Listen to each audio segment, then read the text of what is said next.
Dallas Mavericks select Cooper Flagg. You have called the greatest Duke freshman ever. Really, this young man's thing, Jay. He's gifted in isolation. Look at Moses Moody.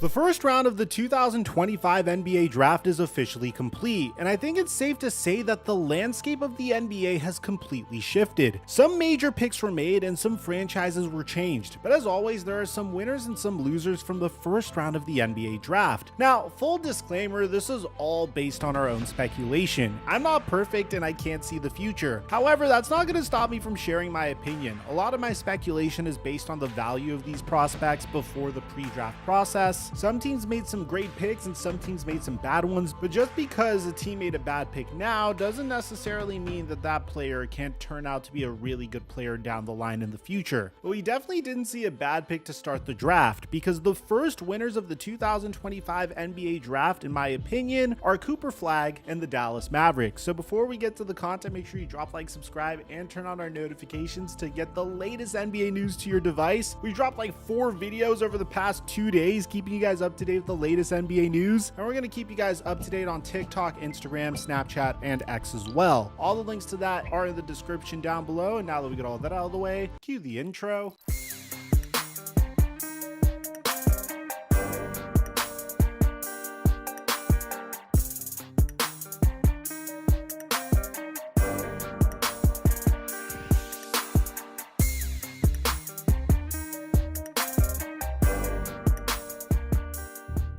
Mic check 1 2 1 2. What's going on, everybody? After making arguably the worst trade in NBA history when they traded Luka Doncic to the Los Angeles Lakers at the trade deadline last year, the Dallas Mavericks were blessed with the #1 pick in the NBA draft in a year where one of the greatest draft prospects we've ever seen was declaring. To give you an idea of the hype surrounding Cooper Flagg, he's easily the second best prospect we've ever seen over the past decade. I put him right below Victor Wembanyama and right above Zion Williamson. And Cooper Flagg is a Dallas Maverick, and I cannot begin to express how big of a win this is for both Flagg and the Dallas Mavericks organization. Flagg is one of the most hyped up draft prospects in NBA history, and rightfully so. Flagg is a 6'9" hybrid wing who can score at will and also happens to be the best defender in the draft. Oh, and he's also 18 years old. Flagg is the youngest NBA draft prospect since LeBron James, and although nobody will ever match LeBron's draft hype ever again, Flagg is awfully close. From getting buckets against NBA greats during Olympic practices to dominating the college world, Cooper Flagg is looking to be a guaranteed superstar, the same way Victor Wembanyama was 2 years ago. Now pair a prospect of that multitude with a team that, in all honesty, can compete in the next few years, and you get a match made in heaven. Despite trading their future at the deadline, the Dallas Mavericks are a very well-built team. They have Anthony Davis leading the way after getting him back in the Luka Doncic trade. They have a few very good young big men in Derek Lively and Daniel Gafford. They have some very valuable veteran presences in the locker room, including Klay Thompson and Spencer Dinwiddie. And on top of that, they get Kyrie Irving back in a year after he signed a 3-year, $119 million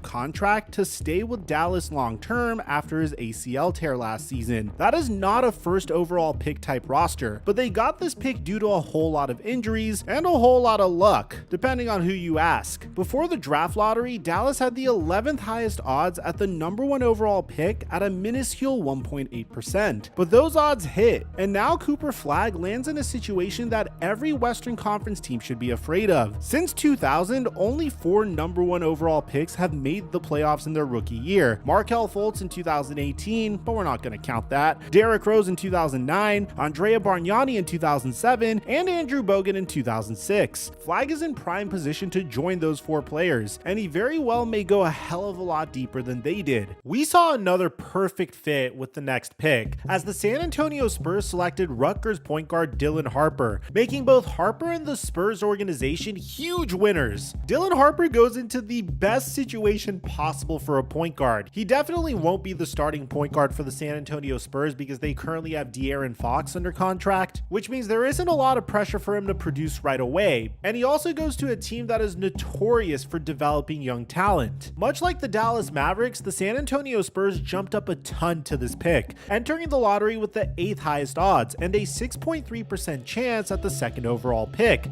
And boy, did they luck out. Dylan Harper is a 6'6" point guard who just so happens to be both an elite scorer and an elite playmaker. If I was to compare him to another player we've seen before, I'd say his playstyle is very similar to Cade Cunningham. Dylan Harper is set to be a perfect fit in San Antonio, alongside Victor Wembanyama and reigning NBA Rookie of the Year Stephon Castle, creating an elite young core that will compete for championships for a long time. Now bear in mind, there's a logjam at the guard position for the San Antonio Spurs, and as a result, Dylan Harper's rookie season might not be as statistically prolific as you'd expect. But I don't think it will affect Harper's development at all. If anything, I think it will help Harper's development. The Spurs have a history of being able to develop young talent really well, and Dylan Harper seems to be the next in line of a long list of San Antonio Spurs prospects that could be developed into an all-star. I do believe that Dylan Harper will play great basketball alongside Stephon Castle and De'Aaron Fox, and even if that doesn't work out, San Antonio is in a remarkable situation because they aren't fully committed to all three players. They could easily trade De'Aaron Fox at the deadline as an expiring contract for a haul of future assets that would make their young core even better. I personally don't think this will happen, but for those of you concerned about Harper's fit next to these two guards, don't be. Harper is going to be a perfect fit in San Antonio, and I wouldn't be surprised if he's competing with Cooper Flagg for the title of the best player in the 2025 NBA draft in a few years from now. Our first loser of the draft came at pick number 5, where the Utah Jazz selected Dylan Harper's teammate Ace Bailey. Now the Utah Jazz aren't losers in this case, they could actually be huge winners if this pans out, but Ace Bailey himself is a big loser here. Ace Bailey played a very dangerous game during the offseason, and we made a completely separate video on that earlier this week. But if you didn't catch that, let me bring you up to date. Ace Bailey declined workouts from many of the top teams during the pre-draft process, primarily because he wanted to go to a team where he could be the primary scoring option. It's very risky, and it definitely cost him millions of dollars, but Ace Bailey was trying to go to a situation where he can establish himself as a star in the NBA right away. And that makes a lot of sense, because if he went to the Philadelphia 76ers, he would have had a great opportunity to compete and potentially form a nice young core with Tyrese Maxey for the future of the Philadelphia 76ers, but in the meantime, he would have been the 4th scoring option if he went there, which could have harmed his development, so I could also understand the rationale here. So as a result, Bailey made it known that his preferred destinations were either Washington at number 6, New Orleans at number 7, or Brooklyn at number 8. But Danny Ainge doesn't care about Ace Bailey's preferred destinations, and as a result, Bailey is part of an organization that he seemingly doesn't want to be a part of at all. We'll see how this turns out, and we'll see if the drama gets the best of Ace Bailey, but if it doesn't, the Utah Jazz got an absolute steal. Ace Bailey might be the best overall scorer in the entire draft, and after putting up the worst record in the entire NBA last season, a pure bucket getter is exactly what Utah needs. There's a very good chance that if Bailey doesn't literally refuse to play for the Jazz, he becomes their best player in year 1. This kid is that good. His diva personality is certainly a little bit of a concern, and it did screw him over a little bit, making him our first loser. But when it comes to his skill on the court, Utah has the potential to come out of the 2025 NBA draft as huge winners. The Phoenix Suns are yet another team that walked out of the NBA draft as massive winners, because not only did they draft the best center in the draft in Kaman Malik from Duke, but while they were on the clock at number 10, they decided that they wanted another former Duke center, making a blockbuster deal with the Charlotte Hornets that sent the 29th pick and a 2029 first for Mark Williams. They also sent Charlotte Vasilije Micic, a player that they acquired in the Jusuf Nurkic trade back in February, saving them a whopping $8.1 million after exercising his team option. And this comes after a season where their biggest concern by far was quality play at the center position. Phoenix managed to acquire 2 centers in the span of minutes who fill that need to perfection. Kaman Malik is an elite pick and roll big and will be an instant lob threat in a Devin Booker-led offense. And now that Phoenix has Mark Williams to start for them, Malik is in a position where he's able to properly develop and figure out his game without the pressure of being the only competent big man on this team. After being all but forced to trade Kevin Durant, Phoenix made out pretty damn good on draft day. Now, this trade is way more complicated and dense than you might think. I wanted to briefly touch up on it on our biggest winners and losers video because obviously Phoenix is a huge winner here, not to say that the Charlotte Hornets aren't winners either. We have a completely separate video doing a deep dive on this trade that's already been uploaded, and I'm going to leave a link to it at the end of this video in our end screen. And with the last pick of the lottery, the San Antonio Spurs made yet another pick that makes them massive winners when they drafted Arizona wing Carter Bryant. Now, is it just me, or if I'm a prospect and I hear my name called by San Antonio, I'm going to automatically jump for joy? Not only do they have a great track record developing prospects, but they have one of the most stacked young teams in the association. Now, Carter Bryant is a guy that we didn't see too much of in college, but his upside is through the roof. He's a defensive monster, has a consistent three-point shot, and gives San Antonio some much-needed size and athleticism at the wing. Looking over his tape at Arizona, his game reminds me of Paul George when Paul George was coming out of Fresno State. And if he is anything like Paul George, the Spurs got the steal of the draft. Coming out of the lottery with Dylan Harper and Carter Bryant is absolutely insane. And I don't know if any team has a brighter future than the San Antonio Spurs at this point. A team that had a super weird draft was the Brooklyn Nets. They came into it with 5 out of 30 of the first round picks, and I still have them as draft losers. The first 3 picks are where they really lost me. With their first pick, Brooklyn select Igor Demine out of BYU at number 8. And this was the first pick of the draft where I was genuinely surprised. Then with their next pick, they selected French point guard Nolan Traore at number 19. Then 3 picks later, they selected Drake Powell out of North Carolina. And look, there's no question in my mind that there is a chance that these draft picks could pan out. But with the talent that was on the board at those 3 picks, I can't help but think that Brooklyn didn't get the value that those first round picks held. At number 8, players like Haman Maluk and Carter Bryant were all available. At 19, you still had guys like Asa Newell and Kasparas Yakuchinis and Jace Richardson on the board, who are all guys who could have easily been lottery picks. Newell and Richardson were even there when they drafted Powell at number 22. Instead of maximizing their value, they decided to reach for 3 underwhelming prospects, who in all honesty, they could have gotten with their later picks. Not a great draft for a team that had 1/6 of the entire thing. The last winner I have is my biggest winner outside of Dallas and San Antonio, and that's the Atlanta Hawks. They didn't even make their first pick until pick number 23, but the move that they made to get there and the player that they selected really set the Hawks' future up for success. During the lottery, the Hawks traded the number 13 pick to the New Orleans Pelicans for the 23rd pick and an unprotected first round pick in 2026, which happens to be the most favorable pick between the Pelicans and the Milwaukee Bucks. Yeah, they traded down 10 picks, but that pick could turn out to be insanely valuable. New Orleans was one of the worst teams in basketball last season, and I really don't see that changing this year. Milwaukee is also one Giannis injury away from being an unbelievably bad basketball team. Whether New Orleans or Milwaukee ends up being worse, I truly believe that this pick has the potential to be in the top 5 when it's all said and done. They already won this trade, and I haven't even mentioned who they took at number 23 yet. At 23,